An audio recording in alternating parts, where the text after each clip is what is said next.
Okay, hopefully I will get this captioning right. They updated Zoom, so let me try to get that squared away for you. Thanks for joining earlier.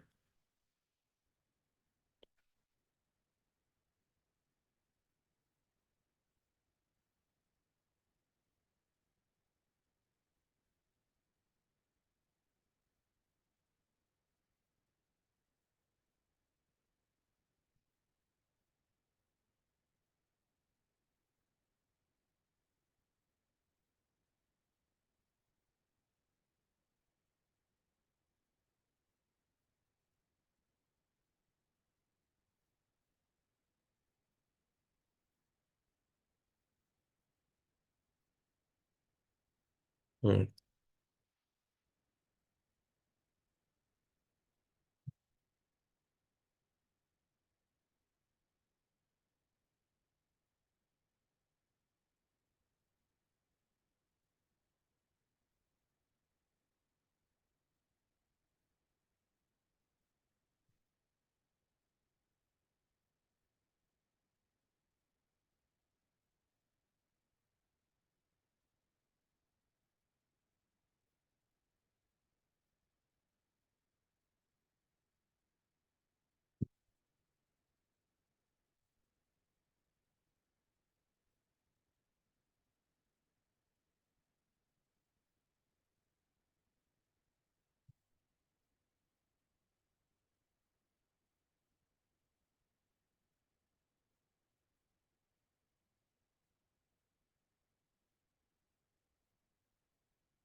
We've got a few people that joined early. We want to thank you for joining us. We will get started in about 4 minutes.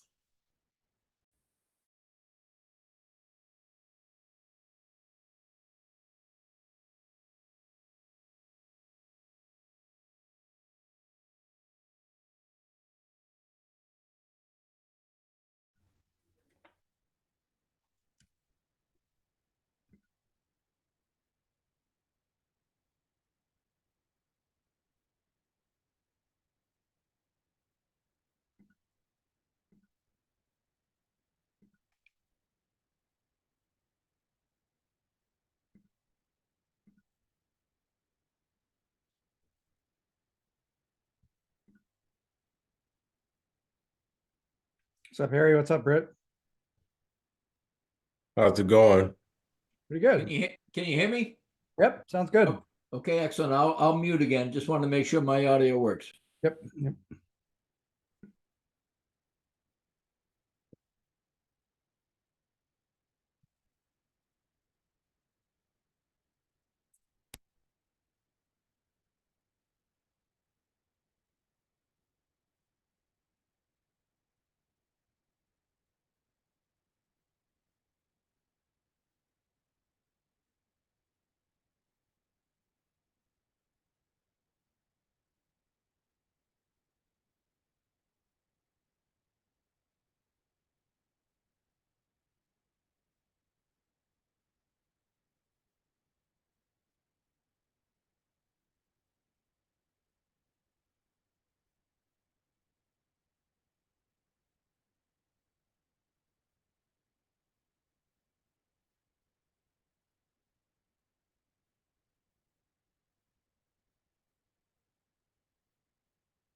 What up, Britt?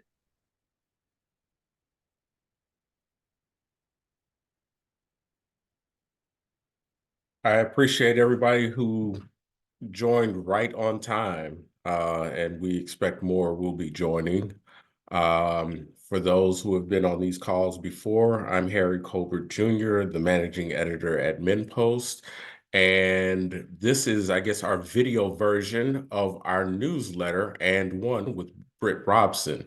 By the way, if you are not signed up for that newsletter or any of our other wonderful newsletters, please go to minnpost.com, get signed up for the newsletter. The newsletter generally comes out prior to us publishing and has exclusive and one content that comes straight from Britt and his award-winning coverage of the Minnesota Timberwolves. So we scheduled this call at 5:30 today for a particular reason. And that reason is we thought we would have an hour to talk before game 5. As it turns out, there is no game 5. In an improbable scenario, the Wolves swept the Phoenix Suns, taking the final 2 contests in Phoenix, where Britt was there live and is going to give us a lot more insight on the first playoff series sweep in franchise history. And then we'll get right into it about what to expect in round 2 that begins Saturday in Denver with the Denver Nuggets. Britt, first, thanks for doing this again.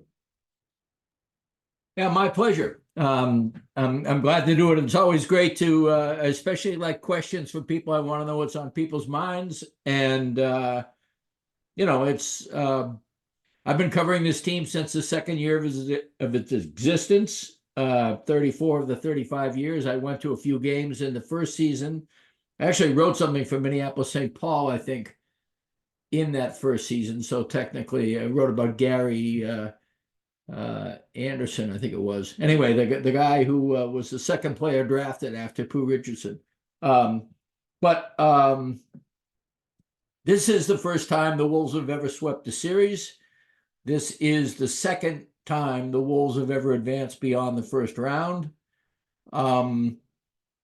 This is also an occasion where the sweep is a surprise, but I don't believe, even though the Wolves were slight underdogs in the first round, that the outcome was a surprise. This is a team that plays defense simply better than anybody in the NBA, and defense really helps you win games in the playoffs as well as in the regular season.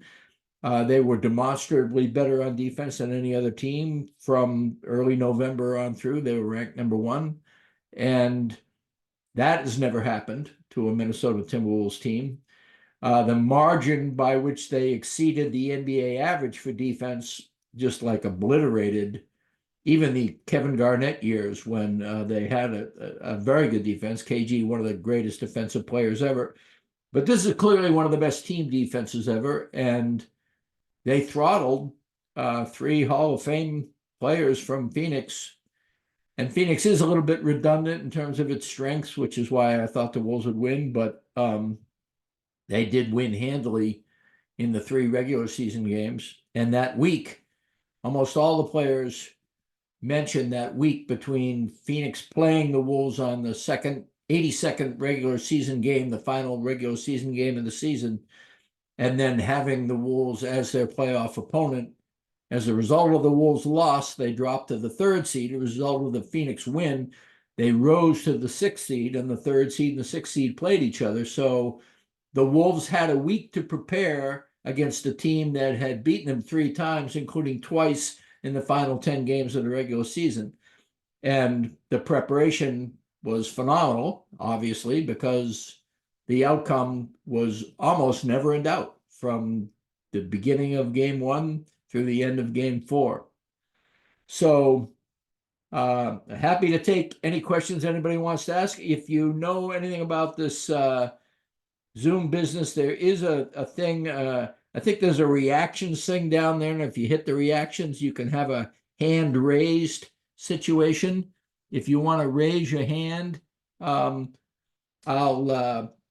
take that. If otherwise, you can, I guess, put it in the, we did it in the chat last time too, Harry. So I can go either way, however anybody wants to do it. But you want to ask about the Phoenix series, you want to ask about the Denver series, which is a rematch of last year when the Wolves lost in 5 games, but albeit in the first round. This is the second round series, number 2 seed against the number 3 seed. We want to ask about that. That's fine. If you want to ask about any particular people, Chris Finch, who suffered a ruptured patella tendon in his knee, and is going to be operated on tomorrow. It was an extremely painful injury. You saw him writhing on the sideline when it happened. And I think his presence on the sideline is kind of in doubt. We'll see what happens. It's always a chaotic situation. You're right next to the game, and 3 days, 72 hours after having surgery, having to keep your leg extended for months after the surgery. It probably, if he's there, he will not be on the sideline. He will be behind the bench, I would guess. And haven't heard anything either way on that. So anyway, Brian, I think I see your hand up. Yeah, I've listened to this that post game with Ant and Cat probably 8 times. I find it extremely illuminating and interesting. And it took me a couple times until I recognized your voice on there. And this is kind of the question I have for you is, with that question, it seems like you knew the answer. You just wanted to hear what Ant would say. Is that true? When you're basically, for everybody else, he asked him if the Wolves were missing a lot of 3-pointers in the first half, except for Cat, and he asked Ant if he was hesitant to continue to pass the ball off, and he had an answer right away. So I was just curious your thought process on that question. Well, this has been the thing. The key of the playoff series was how much Ant would quote unquote mature. And what maturity meant in that instance is not trying to take on the whole team by himself, which was one of the things that both Cat and Ant had problems with when the Wolves had their few. I mean, they never lost 3 games in a row throughout the 82-game regular season, but the times when they struggled and lost 2 games in a row or lost 4 out of 6 or something were these times when both of them seemed to get away from the ball movement without the ball, that is Chris Finch's catechism, and began to try to take on people themselves. I think that week off, I asked Ant earlier in the playoffs about the week off, and he said it was extremely helpful in terms of preparing. But more to your point, he had kind of vowed that he was going to be able to keep everybody involved. The other thing you have to know about Ant is, I mean, despite the fact he's incredibly charismatic and easy going on the surface, he's also a very, very fierce competitor who really has hated losing when they've lost in the playoffs. And the fact that he was dishing in those almost the entire first half and a closeout game, and nobody, I mean, I think Cat was 3 for 3. The rest of the team was 1 for 15. Now, Ant himself was 1 for 6. So that meant the rest of the team was 0 for 9. I kind of knew the answer simply because they had won. And even if he was kind of getting second thoughts about it, why would he say that in those circumstances? But I also wanted to kind of drive home the point that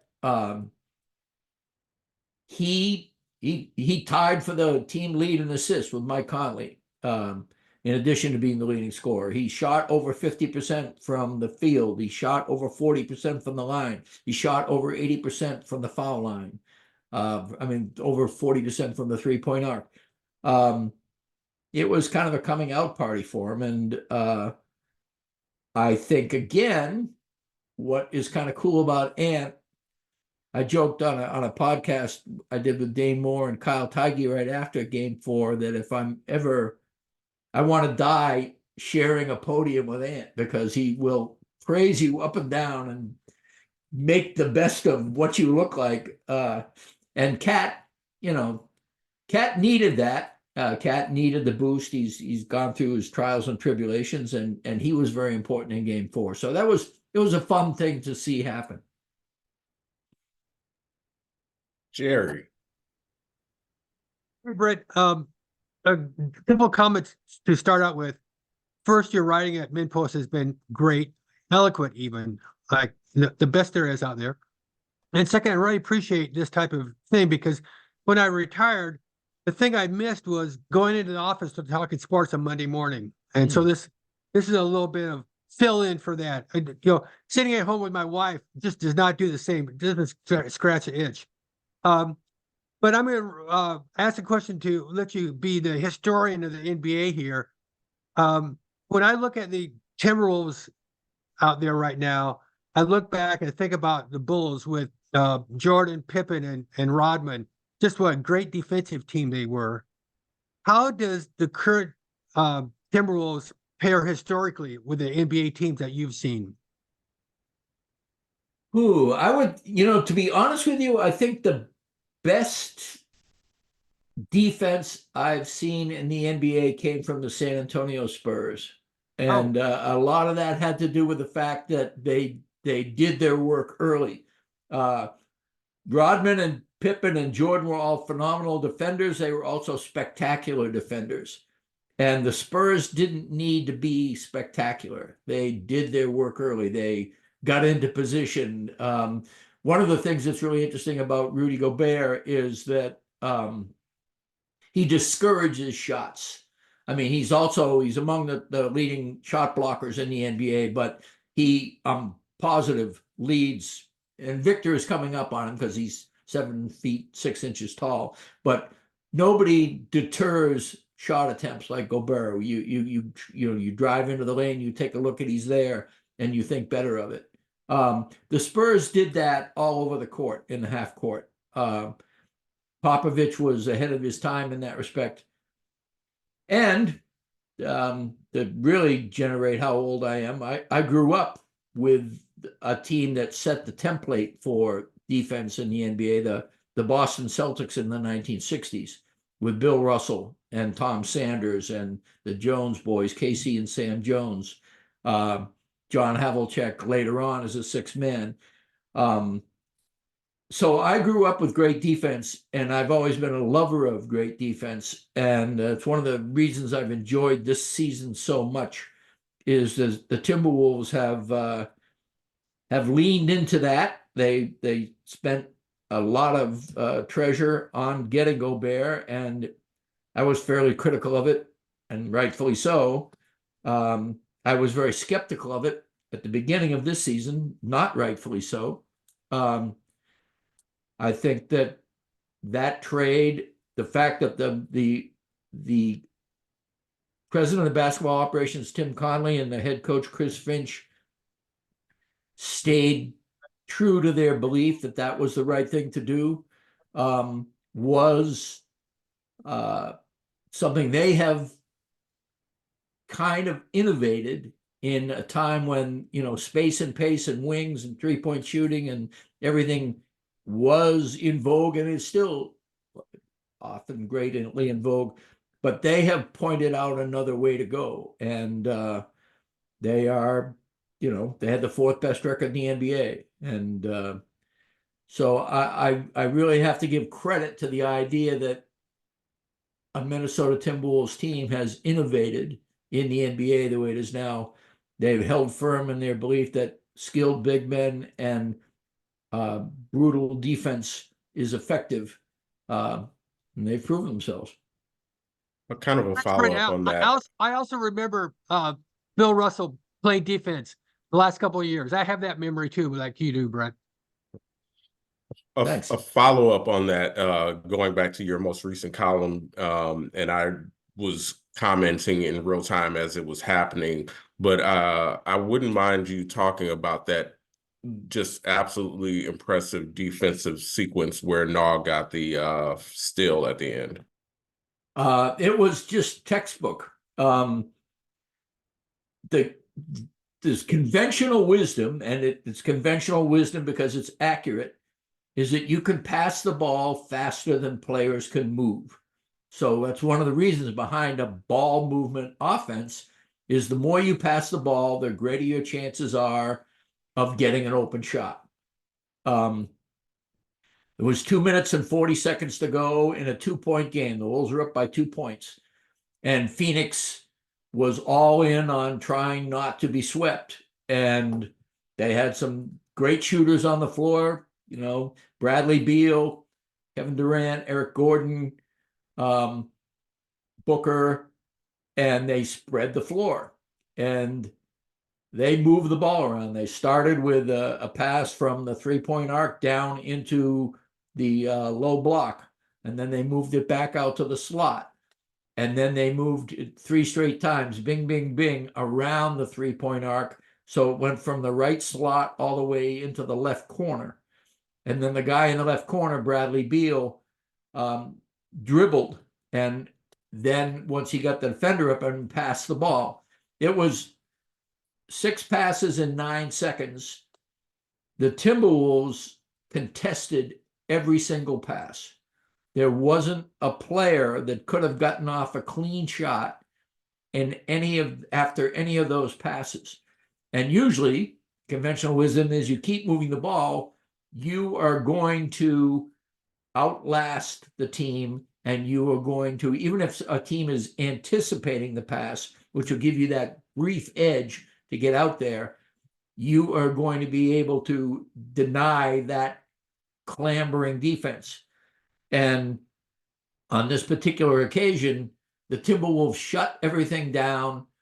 When Beal made his drive to the basket, Cat slid down and contested him at the rim.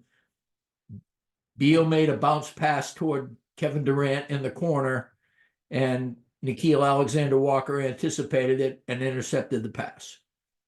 It was just, it's a link on the column I wrote, I think appeared yesterday. Boy, it seems, I mean, I can't believe it was only yesterday. It's been like a whirlwind. But essentially, it's just gorgeous defense. Anybody who appreciates how a team, they operated, with a relentless syncopation of like a sewing machine is what I described it as. They just, everybody rotated over. Nobody was guarding their man for any more than a split second that entire time. They were rotating constantly and consequently were on the ball so somebody couldn't get off a shot. And it happened at, it wasn't like a seventh game or a 2-2 tie or something. It was a closeout game, but it was a game-deciding defensive possession, in that if Durant had that open look from 3 points, if Na hadn't been there to make the interception, or if Beal had been able to get up a shot and a layup, would have tied the game, it would have made a potential difference in how that went. So yeah, it was a signature play. It was the play that indicated exactly what the Timberwolves were about, a way to kind of epitomize what their identity is. Tony. How about, yeah, Tony? Hi, Britt. Hey, before I ask my question, which is going to continue on the theme of defense, I want to compliment you. And when I watch the Wolves games, and I watch virtually every one, we're season ticket holders, so we're in arena most of the home games and watching the away games at home. What I tend to do during the timeouts and halftime is to read the tweets from you guys and the in-game tweets. And I just want to tell you how much I appreciate your in-game tweets. A lot of the guys tend to report what happened, and I saw what happened because I'm watching the game, so I don't need that. What really I find helpful, and you do it beautifully, is you analyze the game and you tell me things that I didn't see that was happening. It might be defensive coverages or different aspects of the game that you're picking up on, and you're tweeting that, and it's something that I then can come to appreciate as I watch the game. So I just want to thank you for the in-game tweeting that you do and the analysis that you do that goes along with that. So I appreciate that. Thank you. That's my compliment. So my question continues on the theme of defense. And so I was at a Wolves event for season ticket holders where you get to take pictures with the players. And so you get a chance, you get about 10, 15 seconds if you want to say something to them. And when I got to Rudy, what I told him was that I really appreciated how he has brought an appreciation among the fan base, me included, for strong and great defense. I was always a guy that watched the offensive ball movement and the shots and watched the ball, and I didn't pay attention to defense until Rudy got here. And along with your guys' analysis, in pointing out what's going on and just starting to watch defense, I've really come to appreciate. And I told Rudy that, and he seemed genuinely appreciative of that comment. My question is, in the Denver series, assuming it's Denver that we play in round 2, what do you think the defensive matchups are going to be against Denver's starting 5? First of all, I can confirm that Denver is the opponent. They beat the Lakers last night, which means they won that series 4-1. And so there will be, the first game is in Denver on Saturday. The second game will be also in Denver, and that will be on Monday, the 4th and the 6th. I guess I don't know if the days of the week are right, but I know it's the 4th and the 6th of May. If the assignments hold the way they have been for the past 2 years, this has become a really good rivalry because the Wolves have figured out a way to defend Nikola Jokic that reduces his effectiveness. Now, you're never going to take away everything or even half of what he has in his bag. But by putting Cat on Jokic and having Gobert on Aaron Gordon, which means he doesn't really have to be on Aaron Gordon as much, because Aaron Gordon is not somebody who if Aaron Gordon has the ball on offense, he's not going to have it for very long. He is going to be either dunking it or passing it quickly. Every now and then he can shoot it, but he is not somebody who is known for his touches on offense. And if there are touches, it's to facilitate a final aspect of that. So by putting Cat on Gobert putting Cat on Jokic and having Gobert able to lurk, what the Wolves do is take away some of the passing lanes that Jokic uses, and he's devastating. He's a fantastic passer. And as a result, Jokic gets a lot of points because Cat isn't the best low post defender on the team. Gobert is. But Gobert's maneuverability and the ability of the Wolves to kind of play a more flexible defense, a more hybridized defense, reduces Gobert's assists. Gobert had 5 assists in the first 2 games that the Wolves played against Denver. Gobert usually has 5 assists and a half. He averages very close to 10 assists in a game.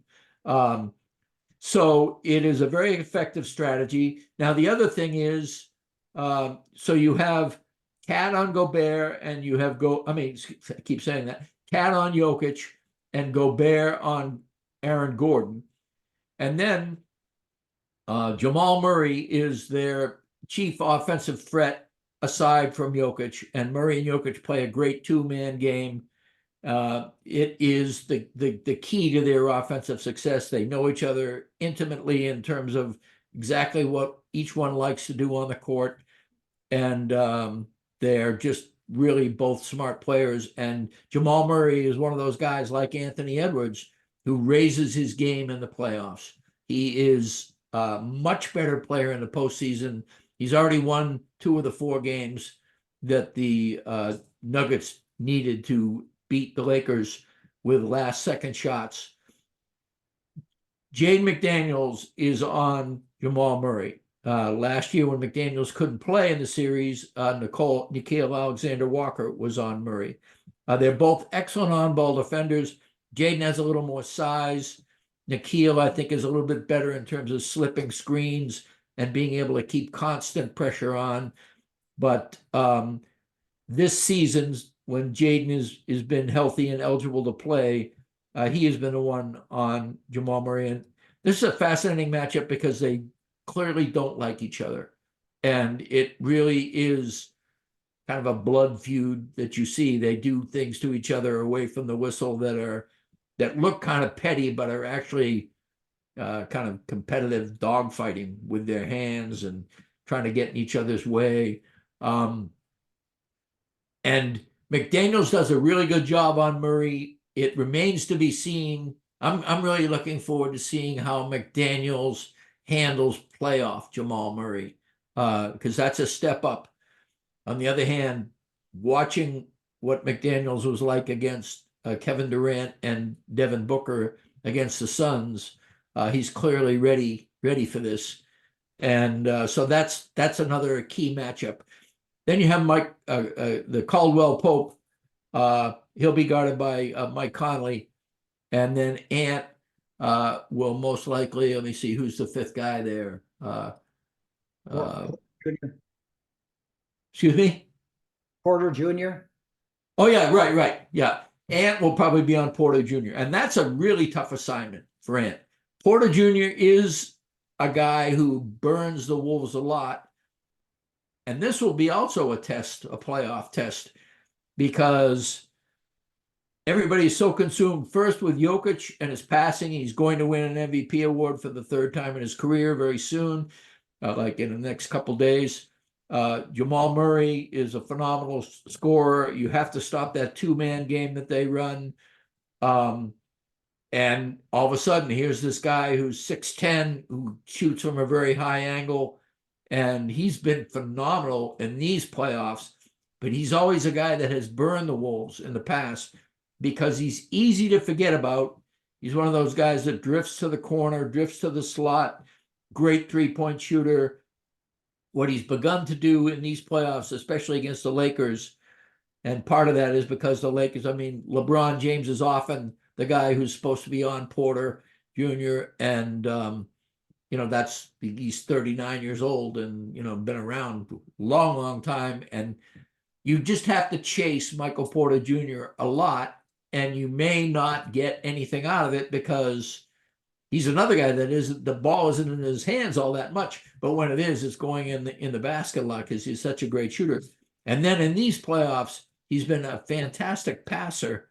He just chewed up the Lakers. It was in game 2 or 3.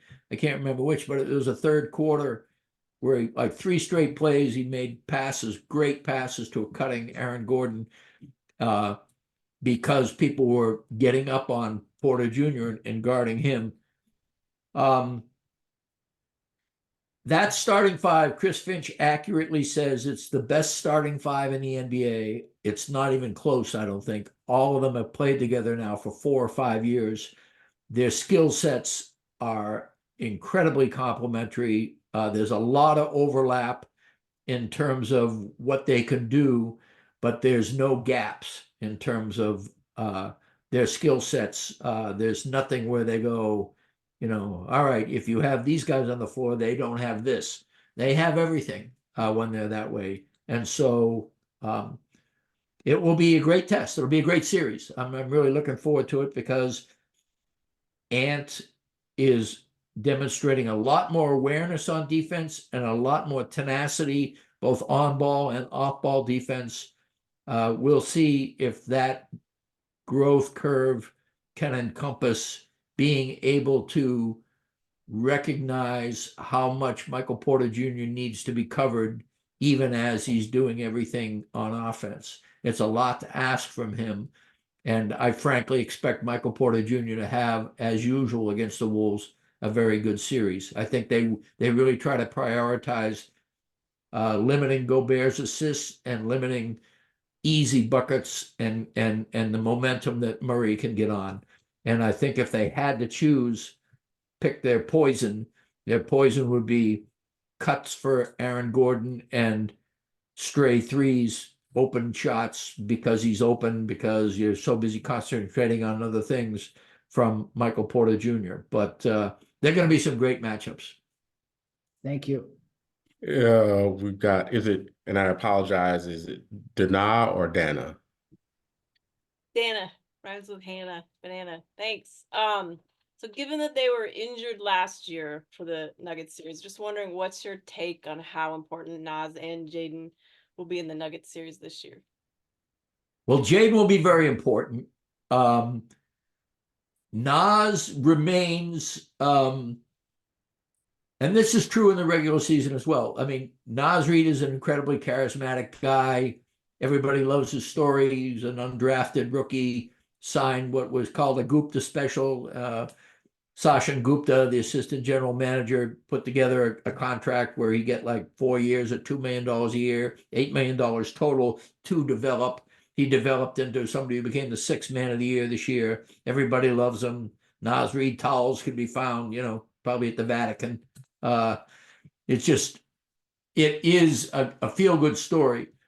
In the playoffs 2 years ago against Memphis, Naz, in a great story by Chris Hine, Naz revealed that one of the father figures in his life was very ill and died.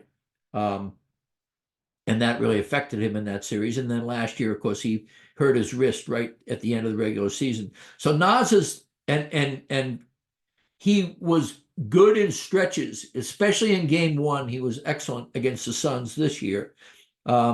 He did not have a good game after that, but Naz is somebody that still part of his development arc is to gain more consistency. What I expect out of Nas this year in this series is kind of what we saw against Phoenix. I think he will be very important in a win at some point in the series, because when he comes off the bench and is hitting his threes and making those dazzling drives, and his defense has improved this year, and he is a confidence player. He's a guy who tends to, all aspects of his game tend to get better when one aspect of his game is suddenly being showcased to a good degree. So I expect that. I also don't expect him to be as vital to the team in the playoffs against Denver as he was in the regular season. Just because I think that he hasn't proven yet that he can be that kind of player.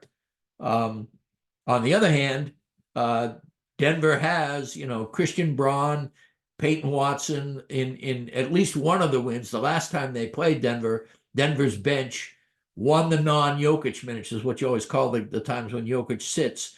If Denver wins the non-Jokic minutes, they're almost certainly going to win the game. And Nas' presence on the court and being able to, Peyton Watson is a great defender, a great shot blocker. Probably, in my opinion, their most impactful player off the bench. They have Reggie Jackson and Christian Braun and other people, but Peyton Watson is somebody who I think really gives them a defensive boost. If Nas can be somebody who can, through his offensive efforts, overcome that Peyton Watson factor and do well, then that's going to be a big lift for Minnesota. And I'm pulling for Nas.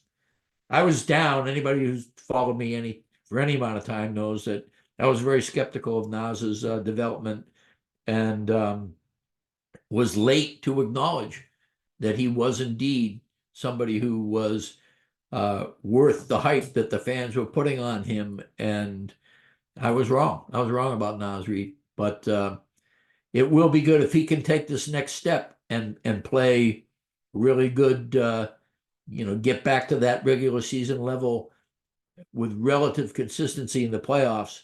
That could give Denver second unit fits, and that would be a big factor in this series.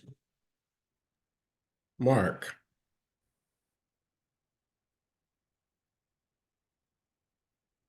Hey, Brett. You Hey, Mark. talked a lot about the defense and what the defense is going to need to do with the assignments against Denver. What are some of your keys that you see from an offensive standpoint? What do the Wolves need to do? I think the Wolves need to play fast. I think that Jokic is a very underrated defender. He doesn't look like a good defender. He's brawny, almost looks chubby, but he's not. But his defensive instincts are nearly as good as his offensive instincts. It's just that his defensive talent isn't as good as his offensive talent. But just on the basis of being such an incredibly smart and instinctually acute basketball player, he can make defensive plays that you don't expect him to make. The more you can get out in transition and score in transition and run with the ball, the better off you negate that part of his game. Aaron Gordon is a great defender. What I would expect the Wolves to do is to continue to do what they've done really well thus far, and what they did well in the regular season, which is move the ball, run the offense through Ant, but also utilize the Mike Conley, Rudy Gobert pick and roll, which is time honored, whether it's Rudy rolling, which is always either magnetizing, bringing defenders into the paint with him and opening up outside shooting, or whether it's a high pick and roll where Mike Conley, everybody who watches the Wolves has seen this, where he kind of feels like he's standing behind Rudy and shooting a step back three. That's another, vintage pick and roll play that I think would work against the Nuggets. And it's going to be when they're not able to get out and run in transition, they're going to have to just pay attention to moving the ball, moving without the ball, making quick decisions. They're going to have to take care of the ball so they don't have transition turnovers. And, we'll see how great Anthony Edwards can be. If Anthony Edwards is able to play the way he's played against Phoenix for another playoff series and then another playoff series, this could be a really special coming out party. This could cement him as one of the top 5 or 10 players in the NBA. Right now, I think he's regarded as one of the top 15. Going from 100 to 20 is a lot easier than going from 20 to 5, because then you're competing, your rivalry or your comparisons are really, really phenomenal players. But Ant is, if he can sustain the level of what I said about the Spurs and defense, how they're not spectacular, but they are incredibly effective. What has been most impressive about Ant in this postseason is he hasn't played to the stat sheet at all. He has occasionally had big games. He had 40 the other night, and I think he had a 33-point game in game 1. But he is taking what the offense gives him, and oftentimes what that means is the offense is giving him the opportunity to hit open men for open shots and denying him and devoting a lot of their resources to making sure he doesn't score. And if he can do that often enough and the team is hitting those open shots, then the defense has to loosen their 2 on the ball and 2 in the gaps, essentially 4 people, making sure Ant doesn't beat them as almost a top priority, 2 with the top priority and 2 with the second priority of stopping Ant. If he can continue to play with that kind of maturity and move the ball, or conversely, if Denver doesn't sell out on Ant like Phoenix sold out on Ant, and they try to guard him with one player, it might even be Aaron Gordon because he's their best on-ball defender, but it might be Caldwell Pope, who's also a very good on-ball defender. It could be a variety of people. It won't be Porter Jr., and it won't be Jamal Murray. Won't be Jokic. So it'll be one of the other 2 guys. But anyway, how Ant is able to maximize and exploit the weaknesses of Denver's defensive plans against him will be crucial to the Wolves offense in this series, because he requires a tremendous amount of energy and prioritization to stop. And he has learned and has proven that he can use that energy against the team by shrewdly making the right play and having the team benefit as a result. Chris. Hey, Britt. Hey. So if Finchie has to sit behind the bench, or God forbid, sit back in the locker room and communicate on a, through Nuri, through Micah Nuri that way, how big of an impact could that have? Like, have you speculated on like what kind of impact that would have on the in-game adjustments, substitutions, timeouts? Like, you sit so close to the bench, you see what the chemistry is like, compared to people who have to watch on TV like I do. What do you think? How big of a factor could that be if Finchie's out? And one other thing, I've never seen a coach get injured in my 30 years of watching the NBA. You've watched a lot longer. Have you ever seen that happen before? I don't think I'll answer the second question first. I do remember a college coach getting hurt. And part of it was almost like a similar thing, only it was not one player. It was 2 or 3 players. I think it might have been a loose Wasn't ball. that Bobby Knight? Oh, yeah. I think Bobby Knight, yeah, he might have had that happen to him.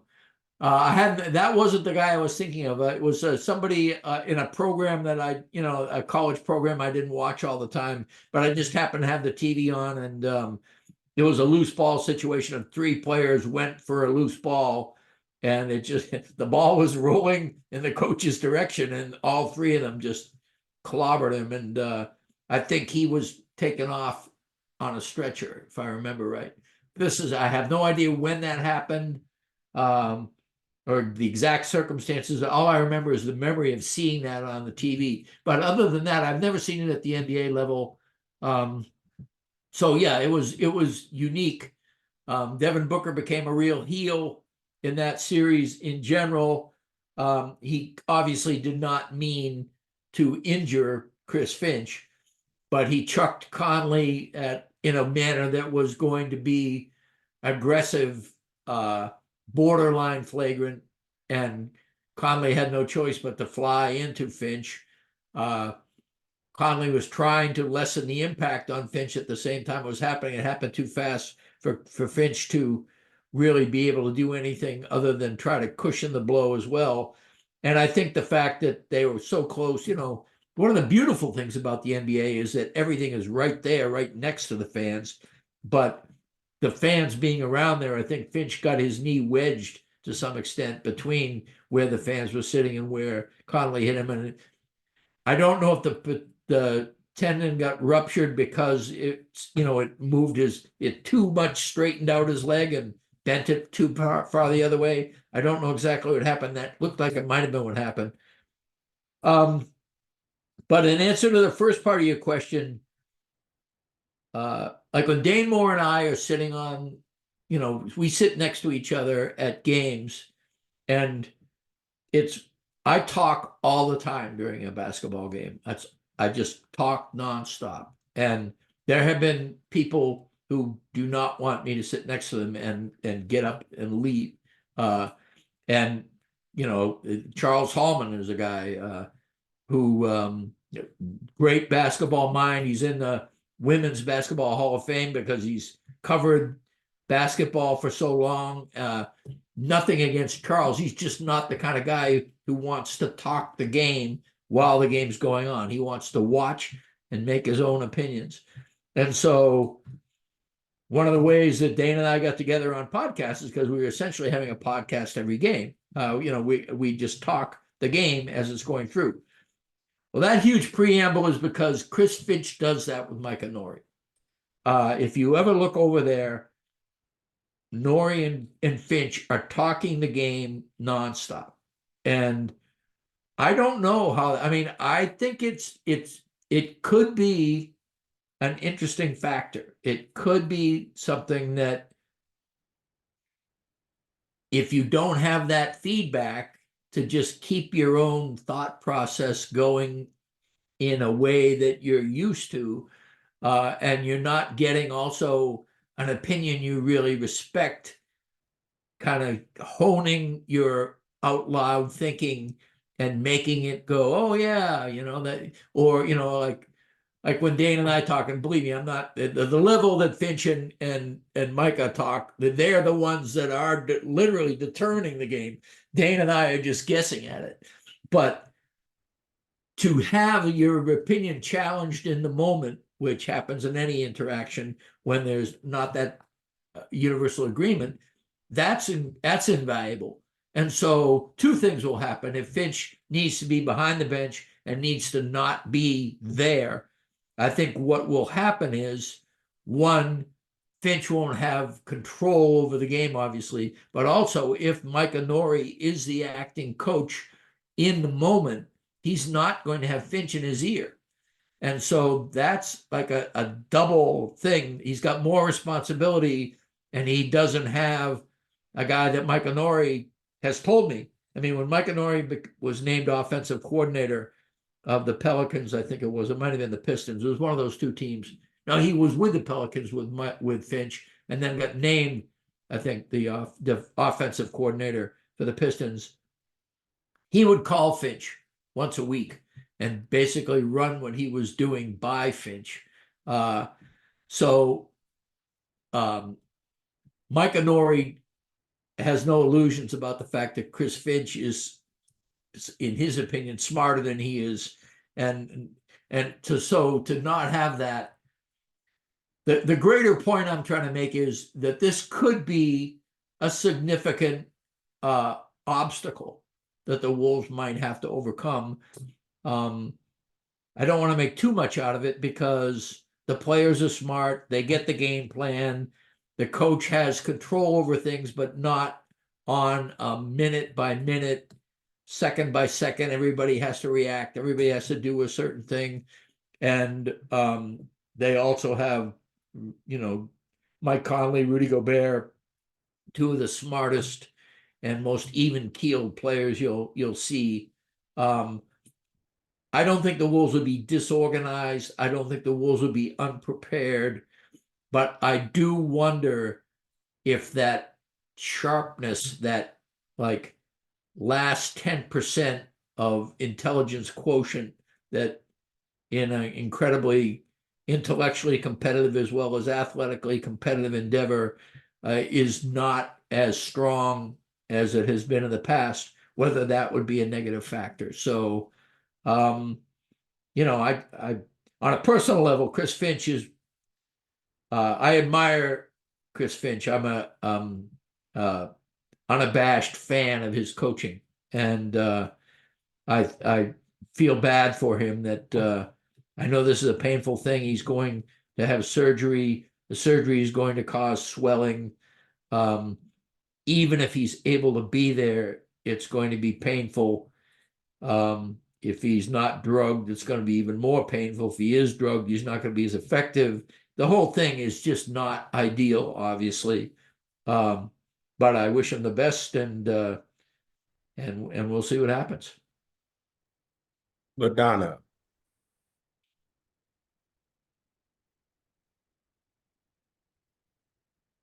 LaDonna, your hand's up. Trying to unmute and it's not letting me. There you go. I can hear you now. Okay, so I have just an X's and O's question and then a non-X and O question. So I know they've talked about how the coaching staff, primarily Finch, figured out the spacing to have two bigs play at the same time. But can you just explain that a little more to me? I know they have Ant shoot, from the perimeter, but can you say a little more about that? Sure. When Rudy Gobert was in Utah, he did two things. Well, he actually he scored in two ways. He crashed the offensive boards and got putbacks, and when he got the putback, he put it up and scored. And he rolled to the rim on pick and roll plays. He does both of these at a very high level. He's very efficient at it. But what that does to some extent is prevents others from driving into the lane if Gobert is doing pick and rolls. And what Gobert would often do in Utah is just repeat the pick and roll process over and over again. If a team would stop the pick and roll when Gobert sets a pick and the other guy rolls, if a man stayed with him and the man who was rolling was unsuccessful in getting the basket, almost inevitably Rudy's next thought was, I'm going to go out and set another pick. We can redo this. What Finch wanted to do and did do on offense was have Rudy more often after he rolled, especially, but even sometimes without any rolling, put him in what's called the dunker spot. And the dunker spot is along the baseline, just kind of outside the place where you're called for 3 seconds if you stay in there forever, if you have the ball. It's a place where you get lobs, but it's also a place where it's very easy for you to get offensive rebounds. But kind of more to the point, it's a place where you have to defend Gobert, so people are down there watching him, but the lanes are open for other people to do pick and rolls, for other people to just dribble drive off, their own dribble penetration. It's a way to free up space so that even though Gobert is very good at rolling on the pick and roll and very good at getting offensive rebounds, sometimes you don't want to run pick and rolls because you want other people to be in the pick and roll for you instead, or you just want to have like a handoff, a dribble handoff, or a screen or a spot up. Or you want to run a flow ball movement offense where there is no set play. And some of that just has to do with the fact that people are flying around, moving the ball.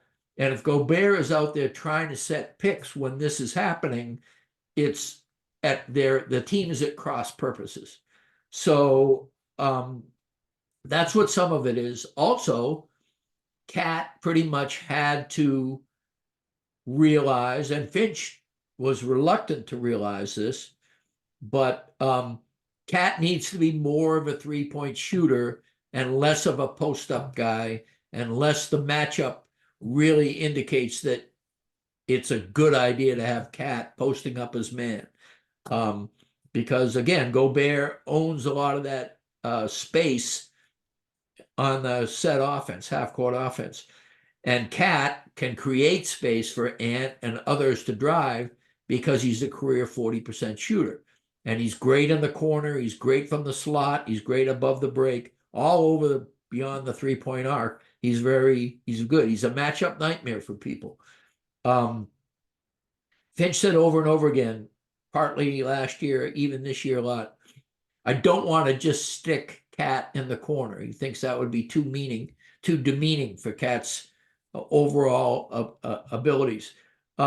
So he basically tries to get Cat into post-ups and into ways to satisfy some of Cat's great low post game. But for the most part, the Wolves have leaned more into Cat being a three-point shooter and a spot-up shooter. And what that's enabled things to do is it's enabled Ant to be more of a playmaker, to decide when to, if you notice Ant, even when he gets off the ball, before he gets off the ball, he's testing, he's probing, he's basically doing some crossover dribbles and some feints toward layups before he gets rid of the ball, just to see if the assignment really is, all right, these guys are on me no matter what. For any of that to happen, Rudy had to change his habits a little bit. Cat had to sacrifice a little bit. And it was really a good thing. The Wolves, to be honest with you, still have not tapped into all of their offensive abilities because it's very difficult when you have two bigs in a space and pace modern NBA offense. But having that and having Ant, they have worked that out, and then the defensive end is made it worth it. And again, a lot of that has to do with Gobert, again, making adjustments and being more of a roamer and being more freewheeling. So the synopsis, I would say, is that things had to change. The players accepted the change. Some of it was not in a groove with what they do best, but as a team, it is what they do best, and that's been proven. Jerry. Just another quick, my non-X and O question. Sure. I'm asking this on behalf of a English nerd friend of mine. Sure. Who is asking about the Wolves back t-shirts that they worn during the playoff. I assume it means the Wolves are back from 20 years ago, but yep, that's pretty much it. I mean, it's to be honest with you, a fan could probably answer this better than I can, but go ahead. I was going to say it's a double entendre of the Wolves are back, and it's saying that the fans, we have your back. Okay, good to know. Thank you. Jerry. Yeah, this is quick. When Britt was talking about Chris Finch and Mike Onore, two guys that did not play in the NBA. There's a book out called The Pipeline to the Pros. It's about the D3 players that are now being hired as coaches. And I heard an interview with the author. It was really, really interesting. but Chris Finch has talked about in the book a lot. If you could just comment on that, Brett, about the change in hiring a coach, where they're going back and getting guys who are just really love the game versus some ex-NBA guy to coach him. Yeah, I'm glad you clarified that, because I haven't read the book and I couldn't comment on that at all. But I can comment on the idea that I think Eric Spoelstra really broke down some barriers. He started as, anybody who sees Eric Spoelstra, he's probably 150, 165 pounds dripping wet. He's not a basketball player. He started in the film room under Pat Riley in Miami and grew to become the best coach in the NBA right now. I don't think that there's too much debate about that. And now the current coach of the year, Mark Daigneault of Oklahoma City, started as like a very lowly assistant under Calhoun at UConn. People are coming from really, really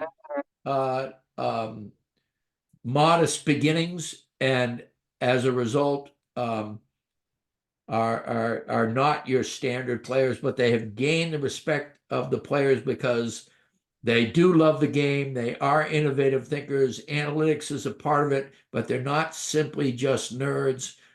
Chris Finch in particular is a great example of that. He is an incredibly popular coach. And so I would just say that one of the things that has happened in the NBA is that there is a marriage more between the coach of the team and the most important players on the team. Chris Finch listens to Rudy Gobert about defense. Chris Finch gives Ant more leeway than other people. There is a lot of coalescing and cooperation at that level. But at the end of the day, player relations is more important than resume, and innovative thinking is more important. The game is more sophisticated, and the game is constantly changing. So not only do you have to be sophisticated, but you cannot be hidebound in the way you think about the game. So you need somebody, let's face it, if you're an NBA star, it's almost a definition of hidebound because you've been extremely successful in a certain way. And yeah, you can change, but you're changing a person who is a star. You have the ability to change. You know how to change. Your ability to change other people and get into their thinking and their mindset is much more difficult. And so the idea of it's all kind of like a fraternity now, the coaching fraternity and the player fraternity being just one extension of the other. The league has become too sophisticated for that and requires a more open-minded and humble approach, quite frankly, in terms of how you relate to players and how you regard yourself. I had a couple of questions, offensive related, that I wanted you to touch upon. Sure. One is the emergence in this playoff series of Jaden McDaniel, because he had been non-existent offensively during the regular season. And the second is, and I don't have the stats in front of me, but it seems like Rudy Gobert is hitting his free throws at a rate that we haven't seen. Yeah. Again, the second question is very easy to answer. Gobert was an 88% free throw shooter in the playoffs. The Wolves as a team are 86%. It was one of the keys. Let me see if I have this. The Wolves were 86% as a team, and Gobert, I think, I don't have it here, but anyway, Ant was 83.9%. I think he was like fifth on the team in accuracy. It is pretty amazing. As for Jaden, who actually also is up there, the only guy who was Naz Reid is the most inaccurate free throw shooter in the playoffs right now among the Wolves, and he's making 75% of his free throws. I mean, the team has just been automatic. So that's fun. And Rudy has gone to the line more than any player on the Timberwolves. And the reason Harry specifically called out Rudy was because there was a strategy of like hack a Rudy, or the famous Clippers game where he missed a shot and everybody was mocking him, and it got into people's heads that you could foul Gobert as a way to win late in the game. Well, now, I mean, he's shooting, free throws like Mark Price, or, these guys, or Stephen Curry or somebody. And so that's been, that strategy is unworkable right now. Jaden McDaniels erupted. I think he had 25. A lot of it came on the offensive glass that game where he really broke out. He had a lot of offensive rebounds. He's gotten a lot of offensive rebounds in the series. Some of that is the way that the Suns play. But it's never going to be easy for Jaden McDaniels to be a great rebounder because he's a wing stopper. His first priority is to go and stop somebody on defense. Now, the offensive glass is a little bit different because he doesn't have that defensive assignment. But usually for spacing purposes, he's out in the corners. But Jaden, again, like a lot of guys, like Nickeil Alexander-Walker, like Naz Reid, he's a confidence player. He has a lot of self-confidence in his defense, but he's always kind of feeling like he's in prove-it mode on offense. And when he's not shooting well, it gets to him some. He had a breakthrough in the series, and it was very important in the game. He did break out, and a lot of it did have to do with his offensive rebounding, starting things. And the thing I've noticed is nothing. I have no stats to back this up or whatever. Naz, Ant, and Jaden work out together a lot in the summertime. They're all about the same age. They all got paid, and obviously more than the other two, but they all got their big contracts relatively at the same time. When Ant finds Jaden McDaniels in the corner with a pass, I just think that Jaden McDaniels' shooting percentage goes up. Some of it is Ant is getting him more open than anybody else does because he devotes so much attention from the defense. But it is interesting to me that when I see Jaden get a feed from Ant, I have a heightened expectation that it's going in. And let's face it, Jaden McDaniels having great offensive games is the gravy on the meat and potatoes for this team. If he can do that, then more often than not, that's a really good sign for the Wolves. Chris Finch calls him the barometer of the offense because if Jaden is scoring, it means that the team is moving the ball. And if the team is moving the ball, then they're playing that kind of flow offense that Finch likes and that is usually workable. Okay, we have one more question. It's in the chat. I apologize. There's a marathon apparently going on outside of my door. But we have a question in the chat, and it's basically asking if some of the other writers have seen Mind of the Game with JJ Redick and LeBron, and do you know if any of the players have seen it?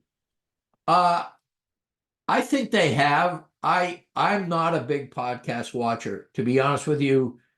I happen to personally respect JJ Redick and LeBron James a lot.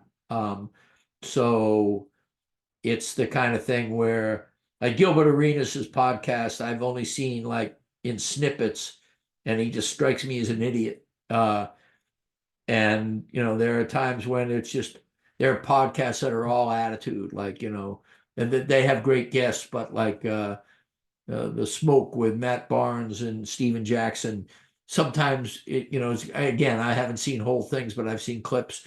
Sometimes they do get good moments. But JJ Redick and LeBron James they both really are students of the game. And even though I have not seen a lot of it, the clips I've seen of it, they both strike me as people who you would learn a lot from if you heard them, because they both, JJ Redick is a very good sideline commentator. and LeBron James has always been somebody who has intellectual grasp of the game that is right up there with his abilities, which are nonpareil. And so without being a podcast guy, I can't recommend it, but I would say that among podcasts, it's one of the more intriguing. And I know that there are like players in the locker room that it's like life in general. There are people who I know there are players that watch a lot of podcasts. I know there are players that don't care about it. I haven't heard any really specifically mention that podcast, but I would be surprised if at least a few of them are not watching it. I would recommend Knuckleheads with Darius Miles and Quentin Richardson. And actually, I'd recommend going back because they had one of the last interviews of Kobe Bryant before his tragic passing. So it was a really good interview. We have come up on the mark of 6:37, so we've gone a little bit over our scheduled time because we thought we would be watching Game 5. Again, thankfully, we're not. So, Britt, what I would ask you to do is to let everybody know about the coverage plans moving forward and any final thoughts. Yeah, I'll be going to Phoenix. And I've been to Phoenix. Sorry about that. That's one of the reasons I probably don't know where I'm going. I'm going to Denver. I'll be leaving on the day of the game on Saturday. I'll be back on Tuesday. I will be writing more than I was. I typically have written once a week during the regular season. MinPost has generously wanting to expand that coverage. We're trying to figure out how to do it. I'll be on the road in hotel rooms sometimes, so I can't write large columns after every game. But I do usually want to get comments in about almost every game, or if like on the weekends when MinPost typically isn't publishing, a couple of them happen. I want to get something out. Bottom line, we're expanding our coverage of this, and that takes more resources. So this is my end of Zoom pitch that people who are regular visitors know about this. I don't ask directly for money. I ask if you have it and you like what you're seeing, and you want to make the decision to do it. That's great. I'm never going to like buttonhole somebody and say you have to do this. I don't believe in paywalls. I don't believe in if you're going to read my stuff, you have to give me X or you have to give the publication X. We're not holding anybody up at gunpoint. We're trying to convince you that they're giving me as much freedom as they can give me. I'm giving myself as much time and energy as I can give to this. And if that can be rewarded in some way, shape, or form, because you afford it and you enjoy it, great. And if you can't or you don't, then don't. I mean, it's pretty much that simple, and no hard feelings. I'm never going to. I'm an independent journalist, and what I like about MinPost is it's a nonprofit organization that strives to be as independent as possible as well. So our survival is based on us delivering something to you that you think is of value. And if you think it's of value and you have the ability to demonstrate it's of value to you, then I thank you for that. With that being said, again, if you are not a subscriber of the And One newsletter that Britt puts out through MinPost, you can go to our website, minpost.com, and click the subscribe button to that and other newsletters. And again, check out MinPost daily for our news coverage, politics, arts, and much, much more. We want to thank you, Britt. We want to thank you, the audience, and finally, go Wolves. That's right. See you next time. Thanks again for coming in. Thanks, Britt. Thank you.